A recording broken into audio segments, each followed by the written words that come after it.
Good evening, everyone.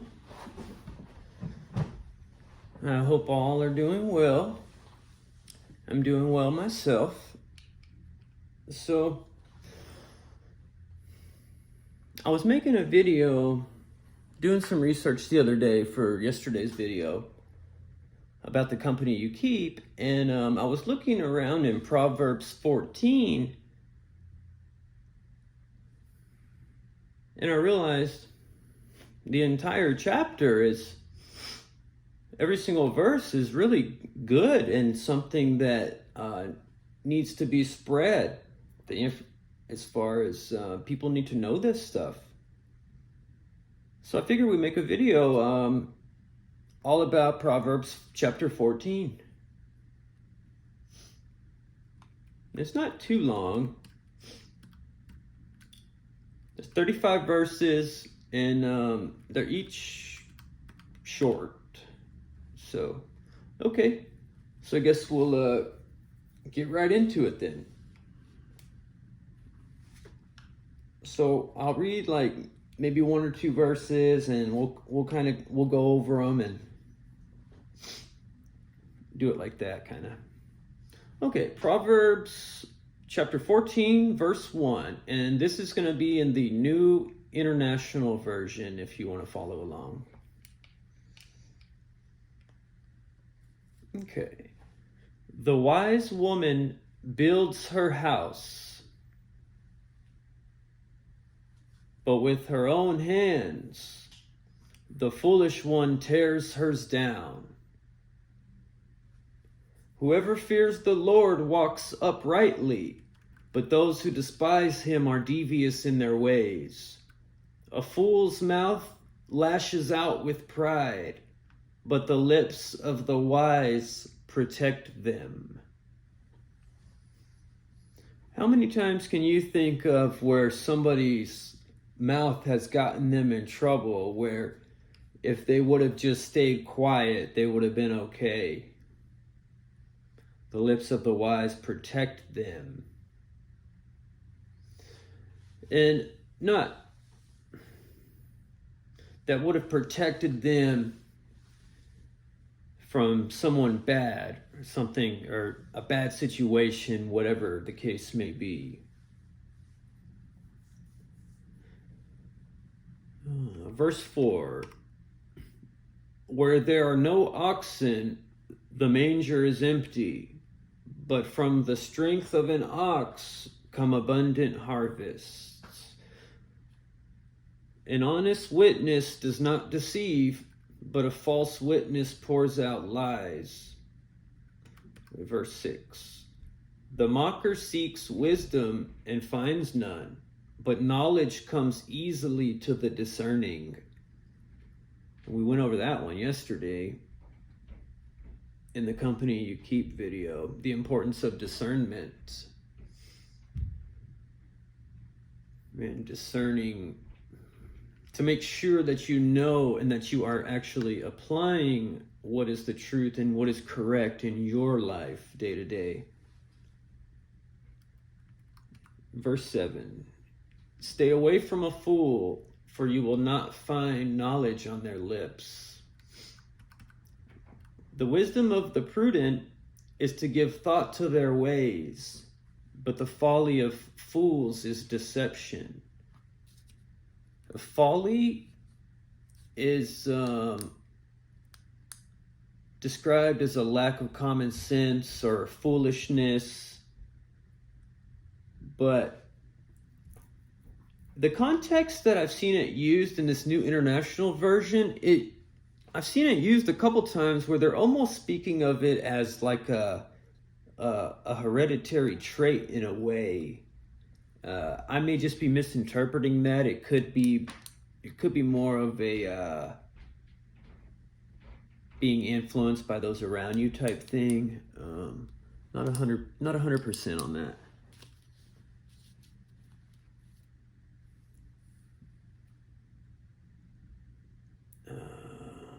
Verse 9, fools mock at making amends for sin, but goodwill is found among the upright. Each heart knows its own bitterness, and no one else can share its joy. The house of the wicked will be destroyed, but the tent of the upright will flourish.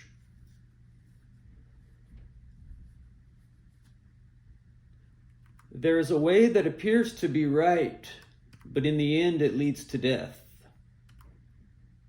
Even in laughter the heart may ache, and rejoicing may end in grief.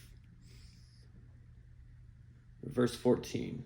The faithless will be fully repaid for their ways, and the good rewarded for theirs. The simple believe anything, but the prudent give thought to their steps.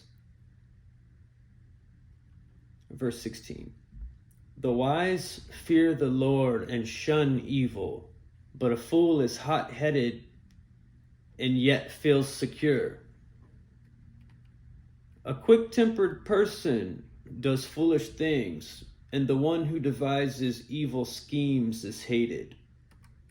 The simple inherit folly, but the prudent are crowned with knowledge. Verse 19. Evildoers will bow down in the presence of the good, and the wicked at the gates of the righteous. The poor are shunned even by their neighbors, but the rich have many friends.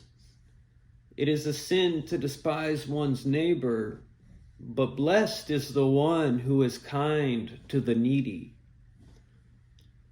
That's important. The Bible and God is really big on love above a lot of other things, and especially to your neighbors, i.e. those around you who aren't necessarily your friends and family, someone who it's not as easy to love and to be kind to. But to God, it's extremely important. Verse 22. Do not those who plot evil go astray, but those who plan what is good find love and faithfulness. Very, very true. All hard work brings a profit, but mere talk leads only to poverty. And I don't believe it's talking of just strictly money-wise profit. It's talking about, I believe it's talking about the work that you put in as a Christian and for God, and that brings a profit. But if you're learning things if you're learning God's word, but you're not applying it to your life and you're not actually living that way, then it's going to lead to poverty, meaning negativity. But when the things that you're learning, God's word and his will for you, and you are really putting your all into it, it will bring a profit. I think that's important. Verse 24. The wealth of the wise is their crown, but the folly of fools yields folly. A truthful witness saves lives, but a false witness is deceitful. Verse 26. Whoever fears the Lord has a secure fortress, and for their children it will be a refuge. The fear of the Lord is a fountain of life, turning a person from the snares of death. A large population is a king's glory, but without subjects, a prince is ruined. Verse 29. Whoever is patient has great understanding, but one who is quick-tempered displays folly. There's that word again, folly. Lack of common sense, foolishness. Verse 30. A heart at peace gives life to the body, but envy rots the bones. Envy is a sin. I think that gets overlooked a lot. Verse 31, whoever oppresses the poor shows contempt for their maker, but whoever is kind to the needy honors God. I love that one. When you're helping the poor, when you're helping people in need, you're actually helping God, and it clearly states that in verse 31. Here we go, verse 32. When calamity comes, the wicked are brought down, but even in death, the righteous seek refuge in God. Wisdom reposes in the heart of the discerning, and even among fools she lets herself be known. Verse 34.